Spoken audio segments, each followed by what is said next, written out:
नमस्कार, next 9 news देख रहे हैं आप। आपके साथ मैं हूं मानसी जायसवाल। एनसीपी प्रमुख शरद पवार ने जब से एनसीपी के अध्यक्ष पद से इस्तीफा दिया है, तब से कयासों का दौर महाराष्ट्र में लगातार जारी है। जी हां, लगातार ये बात कही जा रही है कि नया अध्यक्ष पद किसको दिया जाएगा, यानी कि जो जिम्मेदारी है अध्यक्ष पद की, एनसीपी के अध्यक्ष पद की, वो किसको दी जाएगी। अब इस लिस्ट में अजित पवार और सुप्रिया सुले का नाम चर्चाओं में है। लगातार कहा जा रहा है कि सुप्रिया सुले को जिम्मेदारी दी जा सकती है, बड़ी जिम्मेदारी दी जा सकती है, ये कहीं ना कहीं क्योंकि शरद पवार की बेटी है। वही अजित पवार भी इस लिस्ट में शामिल है। लेकिन जो अजित पवार है वो ये बात कहते हुए नजर आते हैं, हमने सुना है कई बार वो कहते हुए नजर आते हैं कि 100% वो मुख्यमंत्री बनना चाहते हैं। तो इस मामले पर बयानबाजी जो है वो अब तेज हो गई है। उद्धव गुट जो है वो लगातार निशाना साधता हुआ नजर आ रहा है और शरद पवार द्वारा एनसीपी प्रमुख के पद से इस्तीफा देने के बाद से ही महाराष्ट्र की सियासत में कयासों का दौर जारी है। इस बीच उद्धव गुट वाली शिवसेना के मुखपत्र सामना में पवार को लेकर एक संपादकीय लिखा गया है, जिसमें कई अहम बातें की गई हैं।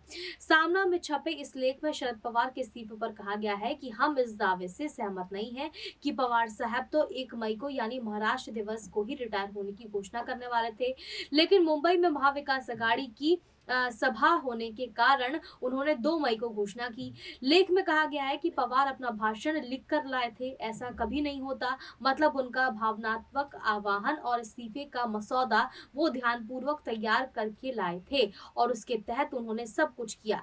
शरद पवार ने अपनी उम्र का 80 वर्ष का पार कर लिया है और फिर भी पवार सक्रिय राजनीति में सक्रिय हैं। पवार की राष्ट्रवादी कांग्रेस पार्टी उनके नाम से खड़ी है और चल रही है। पवार के इस्तीफे के बाद सभागृह में उपस्थित लोग भावनात्मक हो गए हैं।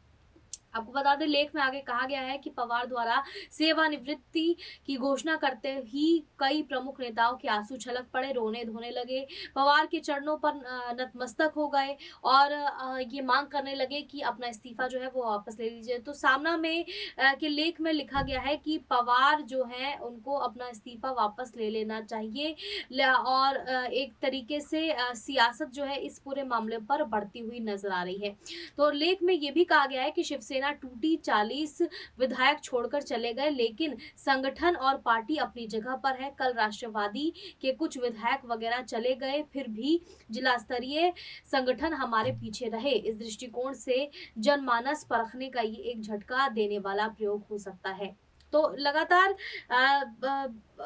ये भी कहा गया कि शरद पवार द्वारा इस्तीफा देते ही उनको मनाने की कोशिश शुरू हो गई। ये स्पष्ट दिखाई दे रहा है पवार इस्तीफा वापस ले, ऐसी मांग नेता कर रहे हैं। लेकिन अजीत पवार ने कहा कि पवार साहब ने इस्तीफा दिया, वो वापस नहीं लेंगे, उनकी सहमति से दूसरा अध्यक्ष चुनेंगे।